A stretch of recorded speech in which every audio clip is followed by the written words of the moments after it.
ঘূর্ণিঝড় রিমাল ব্যাপক ধ্বংসযজ্ঞ চালিয়েছে উপকূলীয় অঞ্চলগুলোতে।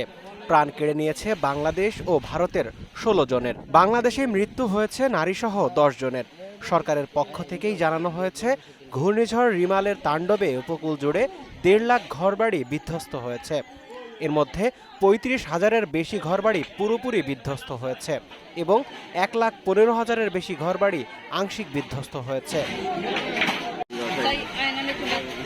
তবে শক্তির বিচারে না হলেও ঘূর্ণিঝড় রিমাল চরিত্রের দিক থেকে ছিল ব্যতিক্রম।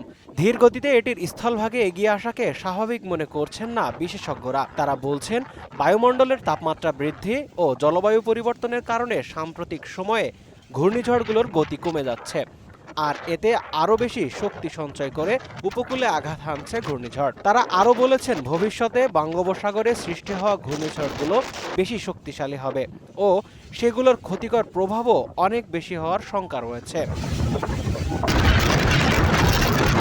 কানাডার সাসকাচুয়ান বিশ্ববিদ্যালয়ের আবহাওয়া ও জলবায়ু বিষয়ক পিএইচডি গবেষক মোস্তফা কামাল পলাশ গণমাধ্যমকে বলেন, ঘূর্ণিঝড় রিমালের ক্ষেত্রে কিছু ব্যতিক্রমী আচরণের কথা বেশিরভাগ আবহাওয়া পূর্বাভাস মডেলে পাওয়া যাচ্ছে। ব্যতিক্রমী আচরণ বিশ্লেষণ করে তিনি বলেন, প্রথমত, বিশ্বের বিভিন্ন আবহাওয়া পূর্বাভাস মডেল বলছে স্থলভাগে প্রবেশের পরও প্রায় ২৪ ঘন্টা ঘূর্ণিঝড় শক্তি ধরে রাখবে। দ্বিতীয়ত, ২ দিনের বেশি সময় নিয়ে বাংলাদেশের স্থলভাগ ত্যাগ করে ভারতের আসাম ও মেঘালয় রাজ্যে প্রবেশ করবে। তৃতীয়ত, বাংলাদেশের ৮টি বিভাগেই রেকর্ড পরিমাণ বৃষ্টিপাতের সম্ভাবনা আছে। চতুর্থত, ঘূর্ণিঝড় সৃষ্টির প্রথম পর্যায়ে লঘুচাপ থেকে শুরু করে ঝড়ে পরিণত হওয়া পর্যন্ত রিমাল অস্বাভাবিক ধীরগতিতে সামনে অগ্রসর হয়েছে, অথচ আগে ঘূর্ণিঝড়গুলো ঘন্টায় ৪০ কিলোমিটার গতিতে আসতো।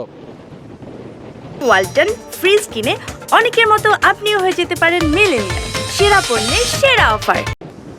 আবহাওয়া পূর্বাভাস মডেলগুলোতে এই বৈশিষ্ট্যগুলোকে বায়ুমণ্ডলের তাপমাত্রা বৃদ্ধি ও জলবায়ু পরিবর্তনের সঙ্গে সম্পর্কযুক্ত বলা হচ্ছে। ঘূর্ণিঝড় গবেষকরা বায়ুমণ্ডলে গ্রিনহাউস গ্যাস ও তাপমাত্রা বৃদ্ধির ফলে ঘূর্ণিঝড়ের যে বৈশিষ্ট্যগুলো পরিবর্তনের উল্লেখযোগ্য প্রমাণ পেয়েছেন, তা রিমালের ক্ষেত্রে দেখা যাচ্ছে। মোস্তফা কামাল পলাশ আরও বলেন, জলবায়ু পরিবর্তনের ফলে ঘূর্ণিঝড়গুলোর চলার গতি খুবই ধীর হবে।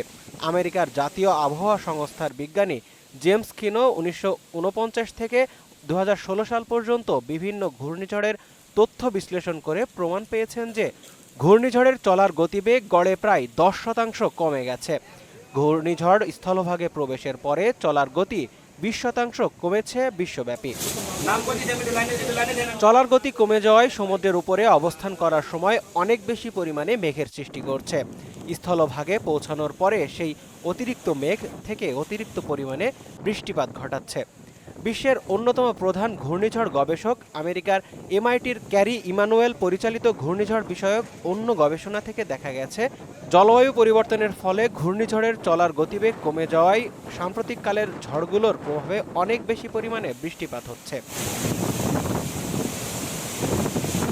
আমেরিকার বিখ্যাত ইয়েল বিশ্ববিদ্যালয়ের গবেষক জিন রেমন্ড পরিচালিত অন্য একটি গবেষণায় দেখা গেছে, বায়ুমণ্ডলে দূষণের কারণে ঘূর্ণিঝড়ের চলার গতি কমে যায়।